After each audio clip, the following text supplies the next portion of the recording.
mas o Brasil merece ter estudos sobre cannabis e pesquisa científica sobre os cultivares, e nós vamos atuar.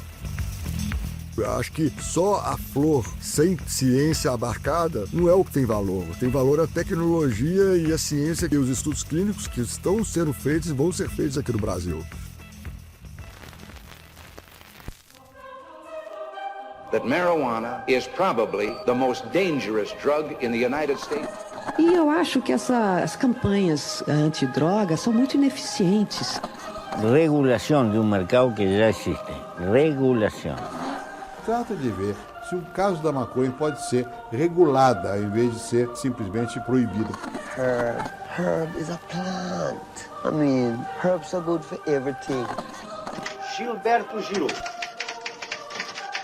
declarou que, entre aspas, gostava da maconha. Olá, olá! Eu sou a Anitta Crepe e esse é o Cannabis Hoje Pode, o podcast que te deixa por dentro do que realmente importa com análise e contexto. São conversas sobre os rumos do setor, empreendedorismo, inovação, além dos bastidores da cena, com os especialistas que mantêm esse universo aceso. Aqui você escuta coisas que não ouve em nenhum outro lugar. Fica comigo que eu já volto.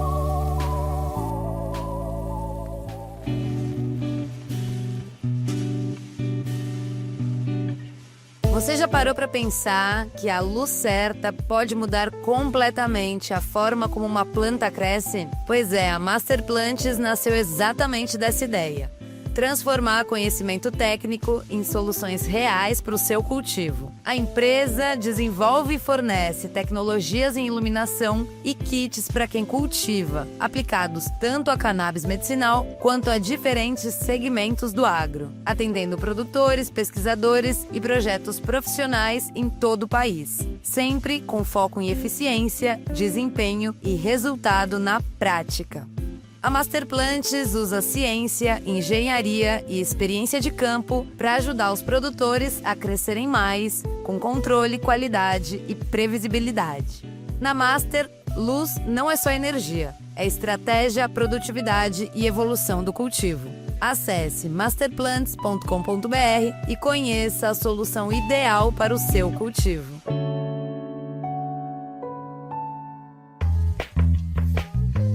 A autorização para exportação de cannabis pode acabar destravando uma nova fase da indústria brasileira, já que, ironicamente, quando o mercado deixa de olhar só para o consumidor interno e passa a mirar a demanda global, muda o tamanho da ambição e, claro, do investimento. E isso abre espaço para a entrada de produtos que ainda parecem distantes do mercado nacional, como gummies, cremes, novas formulações com canabinoides menores. E talvez esse seja até o caminho mais rápido para a autorização de produtos medicinais com alto teor de THC.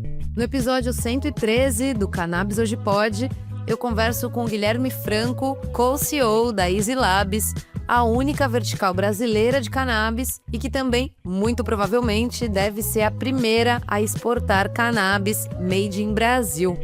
A gente fala sobre o potencial competitivo do Brasil, sobre por que a ciência brasileira vale mais do que a flor em si e como a exportação pode ser justamente o incentivo econômico que faltava para a indústria dar um salto de patamar. Fica com a gente para entender como a exportação pode impactar positivamente o cenário nacional. Então, sem mais delongas, Guilherme, seja muito bem-vindo ao Cannabis Hoje Pode. Obrigado, Anitta. Bom dia a todos os ouvintes. Estamos, mais uma vez, muito satisfeitos com a evolução regulatória aqui em relação à exportação. A Anvisa deu um passo importante numa alteração da portaria 344. Peraí, para começar do começo, para partir todo mundo de uma mesma página, Guilherme, eu quero que você explique pra gente o que vai estar autorizado, né? Quem vai estar autorizado e quais são esses produtos, esses insumos de cannabis autorizados para exportação. Vamos lá. Primeiro, vamos dando um passo atrás. A portaria 344 é uma portaria que regula todas as substâncias no Brasil que são sujeitas a controle especial. Uhum. Dentro dela, a cannabis. Tá? Recentemente, com a RDC 1013, a Anvisa permitiu o cultivo para fins comerciais de cannabis com teor abaixo de 0,3% de THC, tá? Então isso já foi regulado há 2 meses atrás, 3 meses atrás pela Anvisa, vai entrar em vigor no segundo semestre.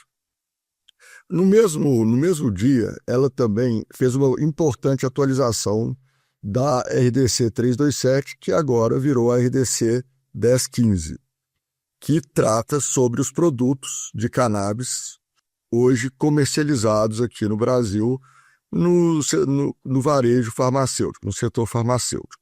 Com essas novas regulamentações, fez-se necessário algumas alterações na RDC 344, com algumas permissões, para encaixar melhor e ficar mais claro como se trataria cada uma das práticas, inclusive a prática de importação e exportação.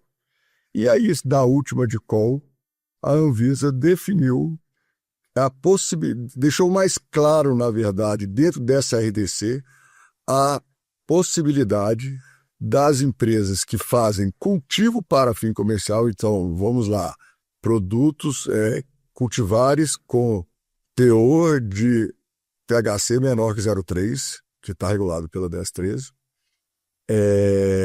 a fazer a exportação. Da mesma forma que permitiu os insumos farmacêuticos produzidos aqui no Brasil e os produtos acabados a serem exportados também. De uma maneira ficou mais clara na regulamentação, o que facilita bastante o dia a dia da operação. Era uma regulamentação, uma lógica que já estava implícita em toda a regulamentação, mas quando você fecha isso na RDC 344, fica de uma maneira muito mais clara e objetiva essa possibilidade, o que é muito importante para o setor nacionalmente. Eu estava achando, então, Guilherme, que só as empresas registradas, os produtos registrados na 1015 iam poder exportar, mas pelo que você está me dizendo, então, também quem estiver produzindo, cultivando, apenas cultivando, também vai poder exportar, é isso? Quem estiver cultivando sobre o guarda-chuva da RDC 1013 vai poder exportar, sim. Olha só, então a gente vai poder exportar flores. Sim. Por exemplo, se tem uma empresa gringa e ela quer abrir operação no Brasil com a 1013, só de cultivo pela 1013, ela vai poder exportar, mesmo se ela não oferecer nada pro povo brasileiro, digamos assim. Ela pode vir aqui, aproveitar do nosso sol, dos benefícios, de um cultivo barato e mandar para fora. Isso pode acontecer. O racional é que as empresas que têm autorização de cultivo aqui no Brasil podem vender para farmoquímicas e para empresas de pesquisa. E aí tem uma lógica dentro da Anvisa de cotas, tá? Então, assim, a empresa de cultivo vai ter que ter uma demanda de uma farmoquímica ou de uma empresa de pesquisa para fazer, e aí essa cota vai estar direcionada a um racional. Mas coloca o Brasil sim com um potencial de exportação. Suponhamos, até numa lógica mais ampla, que eu acho que é a grande inteligência e a grande visão da Anvisa em fazer cada regulamentação no seu ponto. Com a RDC 1012, que é de pesquisa, a gente consegue construir e ter uma diversidade de cultivares aqui. Alguns com mais THC, outros com menos. Então é uma RDC de pesquisa, que pode ser direcionado para produção de estudos de medicamentos, estudos clínicos e toda essa parte do estudo clínico para fins de registro de medicamento.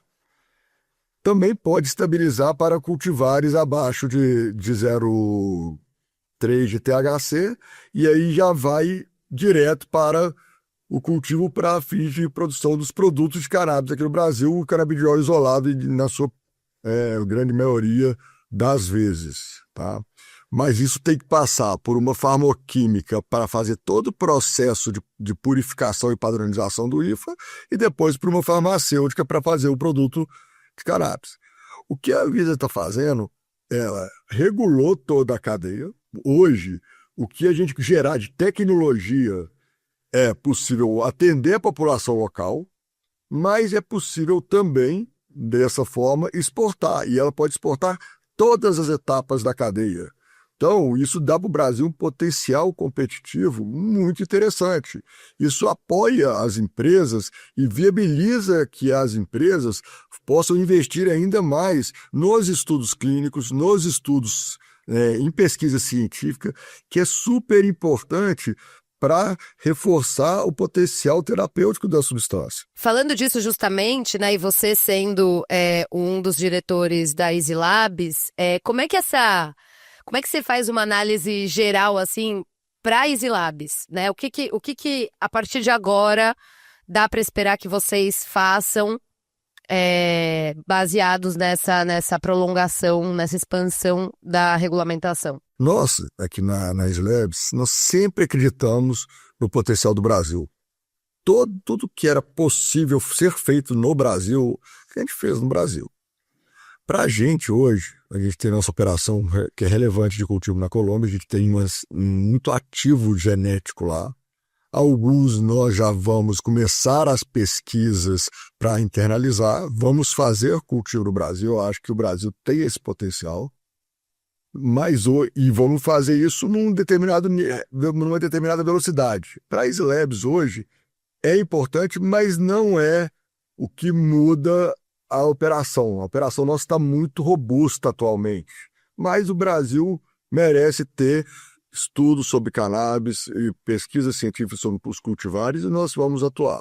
Por um outro lado, a 1015 abriu uma série de possibilidades para a Easy Labs e para todos os integrantes do mercado. Então, hoje a gente está muito focado em aproveitar essas oportunidades, lançar novos SKUs, investir em estudo clínico para esses SKUs, para colocar para a população brasileira produtos com qualidade farmacêutica, acessibilidade e posicioná-los como uma opção terapêutica para os médicos. Isso é muito importante para a gente. Mas a Easy olha o mercado como um todo e nós vamos sempre buscar a melhor eficiência, a melhor operação. E estando no Brasil, com o potencial agro do Brasil, isso faz sentido para a gente.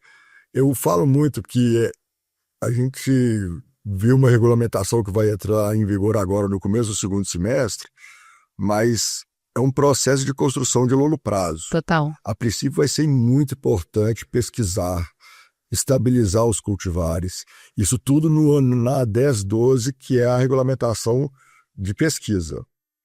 Depois dessa aqui estabilizarmos, nós vamos para a 1013, que é a regulamentação que vai tratar do cultivo para fins comerciais. E aí, a partir daí, nós vamos sempre desenvolver outros cultivares para medicamentos. É um processo muito longo. Eu não imagino que vamos ter cultivares para fins de registro dentro dessas regulamentações, para fins de registro não, para fins comerciais. Dentro dessa regulamentação, dentro de um curto espaço de tempo, temporalmente 1 ano, 1 ano e meio. Acho que começa a ter esses cultivares estabilizados daqui a 2 anos, 2 anos e pouco, e aí vamos ter todo o processo de uma construção de um produto de cannabis com essa rota. É um processo longo, mas a Anvisa deu um passo muito importante, que ela possibilitou que essas iniciativas ocorram, sabe? Então, a gente está super satisfeito com esse caminho. E aí, Guilherme, eu queria entender, por exemplo, hoje uma empresa da Colômbia que exporta para a Alemanha, qual é o teor de THC dessas exportações? Qual é o cenário que a gente tem? Olha, a nossa operação na Alemanha, eu vou ser bem sincero, eu sou na Alemanha, na Colômbia, ela é só focada para atender a nossa operação Brasil. A gente tem um canal que a gente cultiva lá para trazer o IFA para a semeia aqui, e a semeia aqui faz todo o... Então, assim, O nosso foco lá não é exportação para a Alemanha. Pode ser que venha algum cliente querendo comprar alguma parte de flor que a gente não vai vender, mas não, a gente não tem feito isso agora. Mas digo assim, então, o mercado em geral, porque a gente sabe que o dado certo, eu sei que tem a exportação tanto de biomassa e flor com teores maiores de THC e de teores maiores de CBD. Agora, qual que é a participação de cada venda? Como não é o mercado foco do nosso grupo, que está olhando mais para insumos farmacêuticos, eu não sei te falar exatamente, mas é uma possibilidade. Agora, como você colocou uma possibilidade de uma indústria americana ou canadense vir cultivar no Brasil e fazer exportação, a regulamentação deixa claro que precisa de ter uma cota, ter um racional, e aí isso vai entrar muito no dia a dia de como a Anvisa vai interpretar a regulamentação. A 1013, basicamente, ela é uma regulamentação para a produção nacional de insumo de cannabis. Tem uma possibilidade de exportação? Tem, o que é ótimo. Muitas vezes a gente pode, dentro de uma visão estratégica, buscar players na Europa para transferir a tecnologia brasileira com pesquisa científica brasileira, com pesquisa clínica, com estudo de medicamento, e em algum determinado momento transferir a parte da produção para lá por uma definição de estratégia comercial.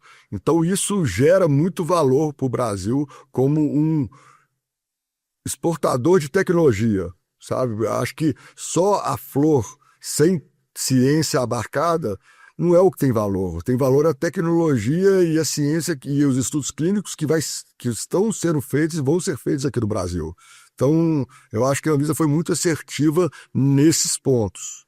E, lógico, pode existir alguma necessidade, alguma adequação, porque uma regulamentação, muitas vezes, ela é criada com um objetivo. Mas se existe um outro objetivo que, usando as entrelinhas, um determinado indivíduo tenta fazer, a Anvisa pode ter alguma visão das possibilidades. O importante sempre é pensar que isso tudo fortalece a ciência, fortalece os estudos clínicos e fortalece a substância como uma boa opção terapêutica, principalmente quando esses estudos começarem a sair. Então a Anvisa foi muito feliz nesse ponto. Totalmente de acordo, assim, eu até escrevi um artigo para o Poder 360 dizendo isso, assim, a Anvisa, ponto para a Anvisa. Agora a gente vai para o intervalinho, mas fica por aqui que a gente já volta.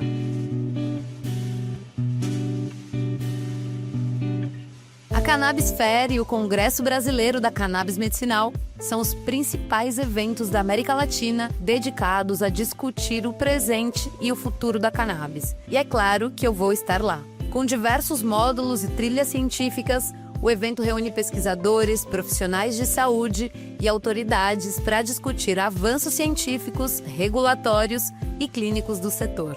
A feira e o congresso acontecem no Transamérica Expo Center de 21 a 23 de maio, das 9 horas da manhã às 7 horas da tarde, com palestras, painéis e especialistas nacionais e internacionais para você fazer aquele networking. Participar do congresso é acessar conhecimento científico atualizado, networking qualificado e as principais tendências que estão moldando o futuro da cannabis medicinal e do cânhamo industrial no Brasil e no mundo. E aí, nos vemos por lá? Acesse congressocannabis.com.br e garanta o seu ingresso. Ah, e se você usar o cupom CANHOJI, CANHOJI, você ganha 30% de desconto. Estamos de volta com esse papo com Guilherme Franco, que é um dos fundadores e co-CEO da Easy Labs, a única vertical brasileira e que provavelmente vai ser também a primeira a exportar cannabis made in Brasil. Assim, 2026 tá que tá, né? Você deve ter trabalhado tanto quanto, mas assim, talvez não tenha visto tanta coisa andando como agora, né? Desde janeiro, sua vida... Como é que é a vida do empresário da cannabis? Está bem agitado, tem muita coisa, ficou muita coisa represada até a Anvisa ter a segurança necessária para dar esse importante passo. E eu entendo perfeitamente até o tempo para se regular um tema tão complexo, que precisa olhar para o que aconteceu nos países que regularam anteriormente, precisa entender o que o país quer como sociedade. A gente poderia, em algum momento, escolher abaixar a necessidade de qualidade farmacêutica, de padronização, para talvez dar um pouco mais de acesso. Mas o que nós iríamos abrir mão de? Iríamos abrir mão dos estudos clínicos, de realmente conhecer o potencial terapêutico da substância. Claro. E, pelo que eu entendi, em toda a regulamentação e nos votos do diretor, a Anvisa olha para a ciência como pilar e o paciente como pilar fundamental para a regulamentação, o que é fundamental. Aqui todos nós que trabalhamos no mercado de cannabis, em todas as vias de acesso, seja a via farmacêutica, seja a via de importação direta pelo paciente, seja a via das associações, temos que ter o olhar direto para o tratamento do paciente, o benefício do paciente, que necessita o uso da cannabis. E é isso que é muito importante. E isso transpassa em todas as três formas. Tem pontos para melhorar, acho que o mercado é muito novo aqui, então Sempre tem, precisa né, melhorar mais no acesso, o outro precisa melhorar um pouco mais na padronização, mas todo mundo precisa melhorar. E essa dinâmica que como a Anvisa fez, inclusive reconhecendo via Sandbox a existência das associações, que é importante porque elas estão aí, trata o mercado de uma maneira como ele é. Uhum. E todos tendo que ter sua evolução de melhoria. E todos olhando para um único ponto, que é o paciente, o tratamento dele com toda a qualidade e segurança necessária. Então, eu acho que nós estamos num caminho muito bom. O Brasil, depois desse novo marco regulatório, pode se posicionar e abre espaço para ser uma nação muito importante nesse setor. Com certeza. Agora, Guilherme, essa me parece uma decisão que, apesar de muito boa, é, por enquanto, mais simbólica do que prática, no sentido de que, em sendo apenas permitido exportar o que está autorizado no mercado nacional, isso quer dizer 0,3 de insumo, de matéria vegetal, e 0,2 de THC nos insumos e produtos, e sejamos sinceros, né, a demanda global é por cannabis com mais THC. Então eu queria saber como é que você acha que essa questão vai se acomodar nos próximos meses ou anos, né? Acho que nós estamos falando em anos, assim. Primeiro, nós temos que entender do lado do regulador. Assim, o regulador recebeu uma ordem judicial para autorizar o cultivo de até 0,3. E, como qualquer regulamentação, o passo à frente ele é claro, mas existe muita dificuldade de se dar passo para trás. E a Anvisa, com toda a visão como autoridade sanitária de proteção à saúde pública, ela é conservadora por natureza e assim deve ser. Então ela seguiu exatamente o que ela foi determinada por uma ordem judicial a fazer. Acho que existe um espaço para uma reanálise em algum momento, para até 1%, mas é muito importante também a gente entender que uma biomassa, tá, com até 0,3% de THC, quando a gente concentra ela e faz um extrato, como um IFA-V de extrato, ele vai ter uma concentração maior de THC. Nós temos um cultivar que nós estamos com uma concentração relevante de THC no extrato. De quanto você diz? O que chega a ser um valor relevante? De 75% de CBD com 2,5% de THC%. A gente está falando, então, de uma formulação 3:1? Não. Estou falando de 76% contra 2%. Ah, bueno. Tá. Aqui nós tratamos de produtos com alto teor de CBD. Tá? É o cultivado tipo 3. A gente não vai conseguir agora olhar para isso de uma maneira para produtos 2 para 1 para 1 aqui no Brasil não é a visão do regulador, e eu tenho uma visão aqui dentro da empresa que nós vamos fazer tudo o que for possível dentro do parâmetro regulatório, sabe? Então hoje a Anvisa entende que produtos com alto teor de THC devem seguir uma via de medicamentos, então tem que ter todos os estudos clínicos e aí os estudos de toxicidade. E não estou falando que nós não vamos fazer como medicamento, por sinal é um dos nossos projetos de longo prazo, mas não vai ir pela rota da 1015, que é produto de cannabis que você consegue ir a mercado sem ter todos os estudos clínicos para registro de medicamentos a princípio. É uma visão conservadora. Pessoalmente, poderia ser um pouco mais de THC, poderíamos chegar numa relação ali até de 0,3% ou 0,5%. Acho que não seria um grande impacto sanitário, na minha opinião, como empresário. Agora, existem muitos estudos, e a Anvisa se baseia nos estudos, que o risco sanitário está no produto onde o THC não supera 0,2%. Nós entendemos essa visão, seguimos nessa visão.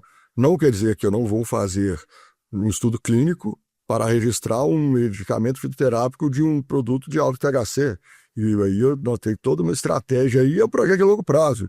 As empresas farmacêuticas têm que ter a visão de curto prazo, que são os produtos de cannabis, e a visão de longo prazo, que são os medicamentos de cannabis, e que vão ter que acontecer.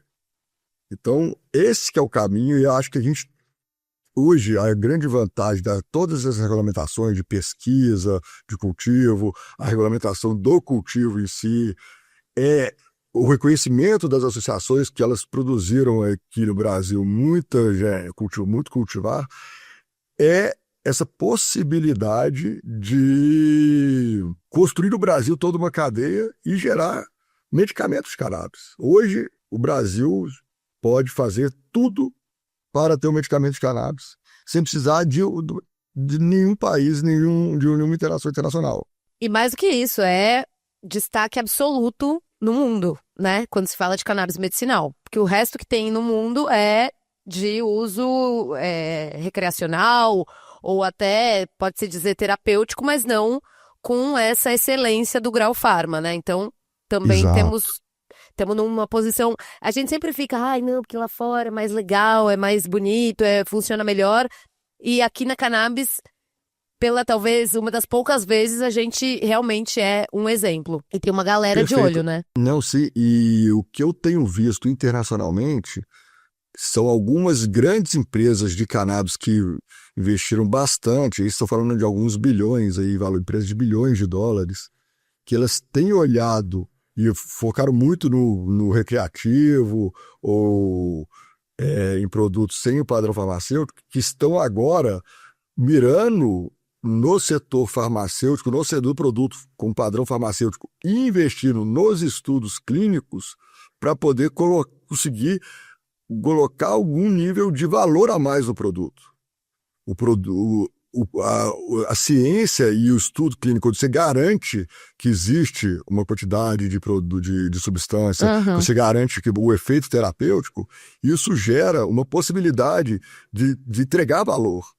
Hoje, com o nível de concorrência que teve no mundo inteiro, com o boom da cannabis lá em 2019, os preços os preços de produtos sem qualidade farmacêutica são muito baixos. Exato. Mas qual é o real ganho de um produto que não tem uma padronização farmacêutica? Não vou entrar no mérito do âmbito recreativo, eu acho que a Anvisa nem trata isso é um assunto para Congresso Nacional.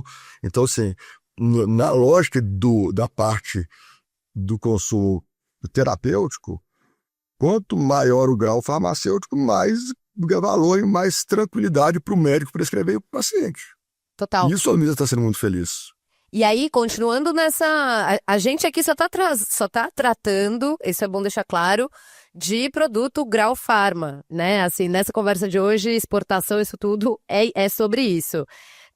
Tanto é que é uma permissão dada pela Anvisa que trata disso. Só que THC também é terapêutico. Então, ele precisa entrar aí. Eu acho que a gente tem que parar de ter medo de achar que é urânio, césio, e tratar, meu Deus, é radioativo? Não, é mais um componente farmacológico. A gente trata com tantos componentes farmacológicos tão mais perigosos do que o THC, que, enfim, eu acho isso tudo uma bobagem, mas também entendo que não é uma coisa simples.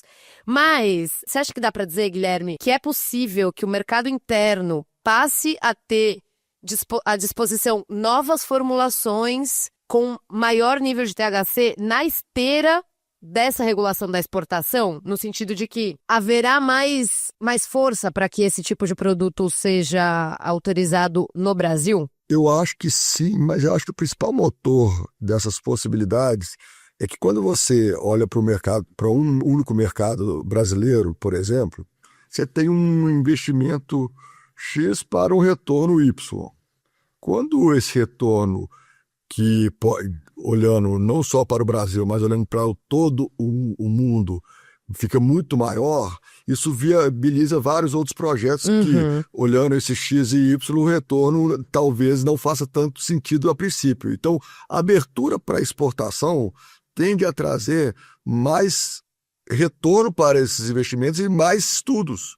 Então, eu acho que a abertura para exportar esses produtos vai trazer mais investimento clínico para esses produtos. E eu acho que o que a gente precisa é estudar, comprovar o grau terapêutico e o benefício terapêutico do THC contra os riscos terapêuticos do THC.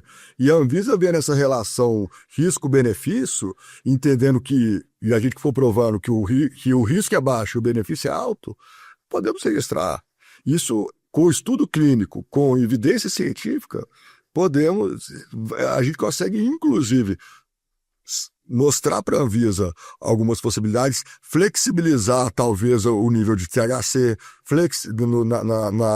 na droga vegetal, lá na biomassa, uma hora, quem sabe, ter uma visão intermediária para os produtos com nível maior de THC, antes de ter que fazer o estudo clínico para fim de registro, que são muito alogados, fazer alguns estudos de toxicidade e apresentar isso para a Anvisa e esse produto ser aprovado. Isso tudo é uma construção. Eu não posso falar que isso vai acontecer, mas a partir do momento que a gente tiver estudos e ter esse estudo com essa evidência na mão, trocar isso com o regulador e trocar isso com a sociedade é muito importante. Então, acho que a cannabis não vai parar e a regulamentação ela é fluida, ela não vai parar aqui. Foi um passo importante e com essas evoluções nós vamos ter outras interações. Total. Então, esse que é o caminho que eu vejo. Você acha que tá muito cedo pra gente falar? Claro que tá muito cedo. Mas assim, você acha que dá pra gente sonhar no mercado interno de ter, assim, gummies, pomadas e outras formulações, inclusive com canabinoides menores, né? A gente não precisa ficar também focadíssimo no THC, mas, pô, a gente sabe que o CBG tá aí, né? É o próximo a despontar.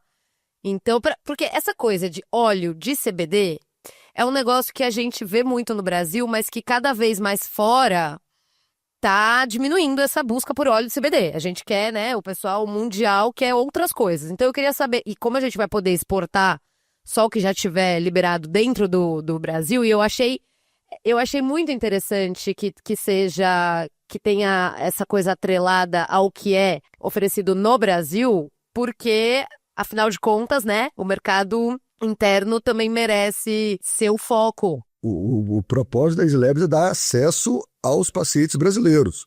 Sim, nós nascemos com esse propósito. Então, o foco é que, se exportar vai ajudar a investir mais para ter o produto aqui, eu acho muito improvável a gente, por exemplo, que a gente vai poder exportar insumo também. Então, a exportação do insumo, ela é... E aí, dependendo da regulamentação do país que vai ser o importador, esse insumo pode vir a ser uma outra forma farmacêutica. E aí eu queria, antes de falar sobre a possibilidade de ter gummies, ter cremes, a Anvisa hoje, ela não permite algumas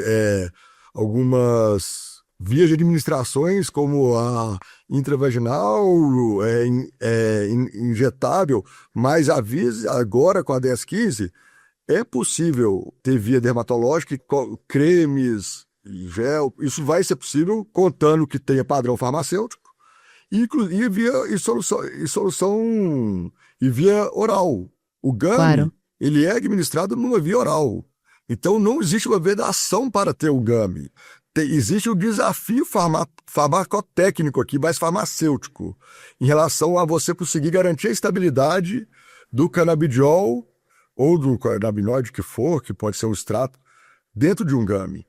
Então é um pouco diferente. Você tem que validar alguma limpeza, e aí o que acontece é o tradicional, as indústrias, primeiro elas investem nas formas, na forma farmacêutica que tem maior nível de estudo e maior nível de controle. E a solução oral, ela tem um nível de estabilidade relevante. Mas nós, por exemplo, já estamos investindo em cápsula gelatinosa dura.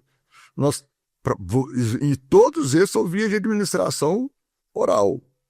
Tá? Então, vai ter o inalatório, tudo é possível. Depende agora da possibilidade farmacotécnica da indústria, farmacêutica da indústria, de desenvolver esses produtos e entregar esses produtos seguindo as regulamentações da vida. E tem vários desafios farmacotécnicos aqui, tá?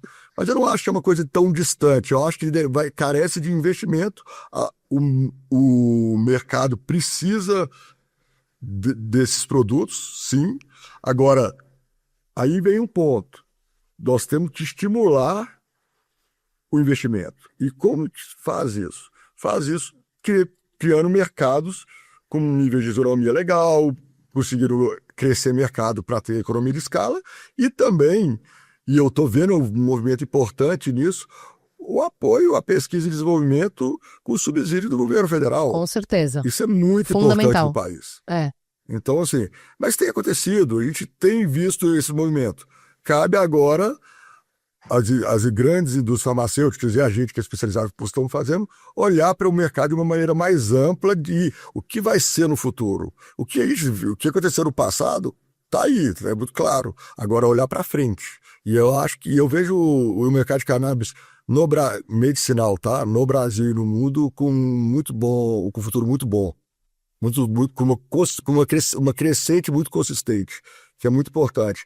A gente vê alguns mercados que crescem muito, depois cai, tem os hypes. Aqui, o mercado de cannabis do Brasil, ele vai crescer numa taxa importante, eu acredito que maior que outros moléculas farmacêuticas, mas com consistência.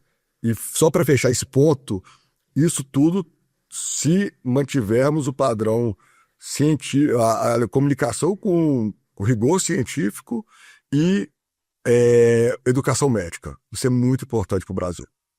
Você me deu várias boas novas aqui, na verdade. Eu nem considerava várias coisas do que você disse. Então, vou dizer que eu fiquei aqui esperançosa.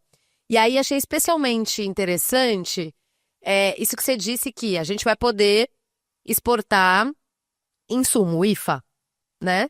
A gente vai exportar o IFA, que vai estar lá, até agora o que a gente tem é 0,2 de THC, legal. E aí você disse que a partir desse IFA, a gente lá fora pode-se criar outras formulações a partir desse IFA.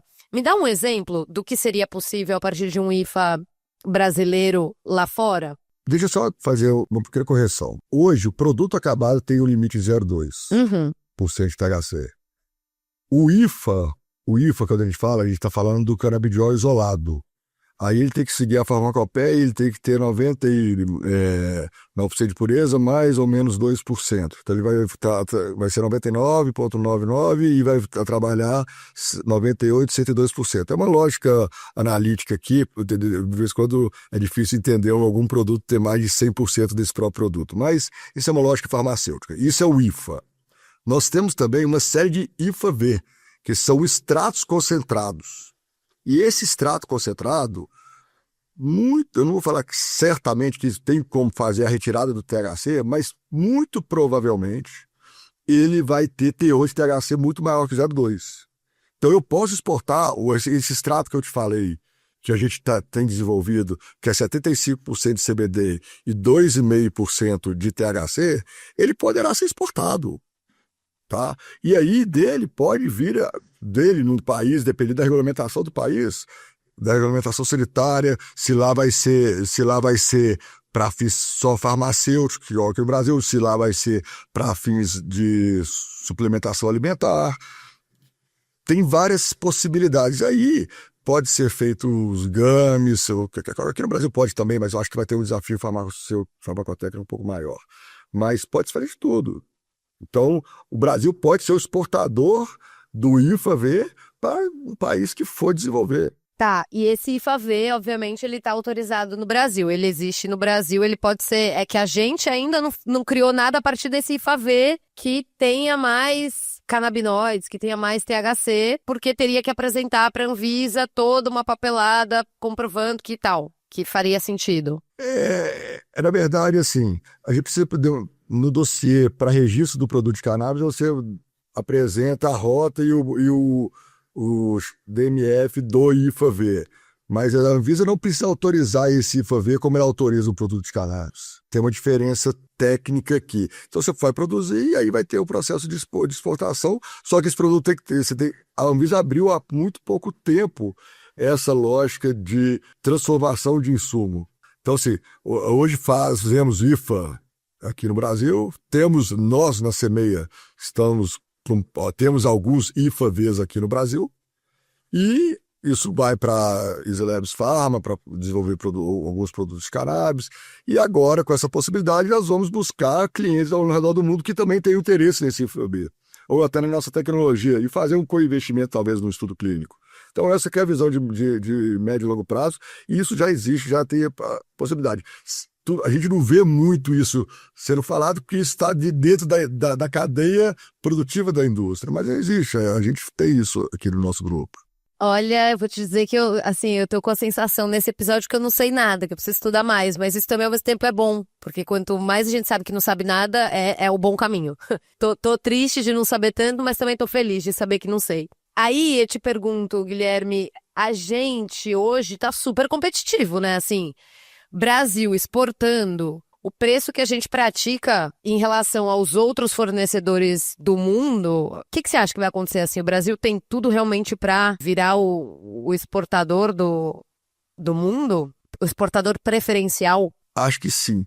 Preço, a gente tem uma competitividade muito grande e um ponto super importante, nós estamos debaixo de uma autoridade sanitária, que é a Anvisa, que tem um renome muito grande. Ela, na América Latina, é a autoridade sanitária com mais peso como nível farmacêutico. Então, assim, nós temos um país com uma capacidade do agro gigantesca, nós temos uma indústria farmacêutica forte, com um regulador forte, e as coisas têm a possibilidade de acontecer a partir de uma regulamentação. Lógico que é tempo, mas eu sou muito otimista com o Brasil e com a cannabis, né, para os próximos anos. Eu também. Bom, com isso então, chegou a hora de pular para os quadros. Bora lá, Guilherme? Primeira pergunta dos quadros é: qual é o assunto que ninguém tá falando muito a respeito, mas deveria? Eu sei que você trouxe aqui vários, que nem eu tinha no radar, mas eu queria que você trouxesse algum, assim, que você fale, putz, tem uma coisa que, assim, valeria as pessoas estarem mais atentas. Eu falo muito que as pessoas deveriam ter da cannabis uma visão de unificação, sabe? Eu vi durante esses 7, 8 anos que eu estou nesse setor, cada um levantando sua bandeira. Quando a gente olha para o paciente, e fala, o paciente que é o importante aqui, e o médico tem que ter as opções terapêuticas para tratar o paciente, e isso só vai acontecer olhando para a substância de uma maneira extremamente responsável, a gente vai mudar a velocidade de crescimento e a visão da sociedade para esse setor. Então isso pra gente, acho que a gente fala muito pouco, a gente fala muito, o portátil é isso, a associação é isso, o farmacêutico é isso. Se a gente olhar para o paciente e ver que o paciente merece um tratamento que funcione com acesso e o médico tem que ter um embasamento científico para poder fazer esse tratamento, a gente consegue mudar esse setor como um todo. E aí eu reforço muito a importância dos estudos clínicos e da evidência terapêutica. Lógico que nós não vou falar que tem que ter uma evidência terapêutica para fim de registro agora, porque é um momento distante, mas ter produtos padronizados e estudar clinicamente o efeito dele para dar essa ferramenta para o médico, isso tem que ser falado em todos os lugares, todas as faculdades, todos os ambientes de negócio, para todo mundo olhar para o paciente e o tratamento com o estudo clínico, com os estudos clínicos a fim de registro ou menores, para essa evidenciar esse potencial. Bueníssimo. Agora, Guilherme, quando você não está dirigindo a operação da Easy Labs, o que você está fazendo? Onde é que a gente te encontra? Poxa, gosto muito de esporte, faço meus esportes, sou um cara que gosta de sair com família, com os amigos, então gosto de dar umas voltas por aí. E basicamente é isso, mas atualmente, principalmente depois da 10, 15, vocês vão me ver mais trabalhando. É isso. Está numa fase de muita demanda. Se Minas tivesse mar, eu diria que você é do kite. Eu gosto, mas o meu esporte de coração é o mountain bike. Desde novo pedalei, eu adoro. Você prefere mountain bike do que carretê, do que estrada? Eu pedalo nas duas, mas a minha essência, minha raiz é mountain bike mesmo. Olha isso. Dói tudo depois, gente. Eu sou da estrada, igual do asfalto lisinho, assim, eu voando. Eu gosto disso. Você é bom demais. Então, chegamos à terceira pergunta dos quadros, que é: Cannabis Indica, é onde a gente pede uma sugestão sua, que pode ser de algum conteúdo. Então, filme, livro, documentário. Assim, eu sou super fã do trabalho da Bikif pela Carol, então assim, eu não poderia deixar de indicar um bate-papo com ela. Ela realmente transformou esse mercado de cannabis, olhando na linha da regulamentação, conversando com os players, conversando com o regulador. Então eu indicaria muito trocas com ela, que sempre vem muita coisa legal. Ela é maravilhosa, ela inclusive esteve aqui no Cannabis Hoje Pod uns episódios atrás, eu não vou lembrar exatamente, mas uns 4, 5 episódios atrás ela estava aqui, então busquem aí no Spotify, Carolina Celani, vai estar aqui também o nome dela na descrição do episódio. E é isso, chegamos ao momento que eu peço pra você o contato. Então assim, as pessoas que estão ouvindo a gente, quiser encontrar você, é o seu LinkedIn? Então, manda um e-mail pra mim, que o mais fácil é o e-mail, eu fico o dia inteiro ligado. O meu e-mail é guilherme@easyleves.com.br. Estou super à disposição para trocar informação, trocar visão. Sempre a gente aprende bastante nessas trocas. Eu acho que a gente tem um caminho muito legal aí pela frente. Estamos super animados aí pro futuro da cannabis no Brasil. E da Easy Labs, então, seria Labs, ele fala Labs, eu tenho que falar Labs, eu fico muito Labs. Mas easylabs.com.br, esse é o site? Exato. Então é isso, Guilherme, quero te agradecer mais uma vez, a sua participação aqui no programa foi muito esclarecedora, aprendi demais, então, além de agradecer, também quero deixar as portas abertas para você, volte sempre. Eu que agradeço, foi ótimo o bate-papo, estou super à disposição e quero voltar sim. Vamos falando, obrigado pessoal e obrigado pela paciência e audiência aí. Com certeza vai ter motivo pra gente continuar conversando, então preparem-se que logo logo o Guilherme volta. É isso pessoal, até semana que vem.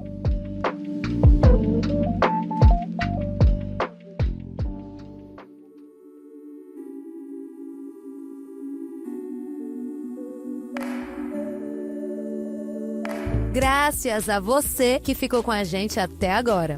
A 5ª temporada do Cannabis Hoje Pod é apoiada pela BecMed, Master Plants, Bliss, USA Hemp e Aleda. Marcas que valorizam a comunicação responsável e o jornalismo de excelência como pilares para orientar o desenvolvimento do setor. Mas é claro que nada disso teria sentido se não fosse por você, caro ouvinte. Portanto, se você gostou, compartilhe o episódio nas suas redes e com as amizades. Isso realmente faz a diferença. Ah, e lembra de deixar um like, uma estrelinha, um comentário. Vai depender da plataforma em que você está ouvindo a gente. E se você quiser falar comigo, é só mandar um alô no cannabishoje@gmail.com ou enviar uma DM no @cannabishoje lá no Insta. O Cannabis Hoje Pode vai ao ar todas as terças-feiras com roteiro e apresentação de Anita Krepp e produção da Leopoldo Electrical Group.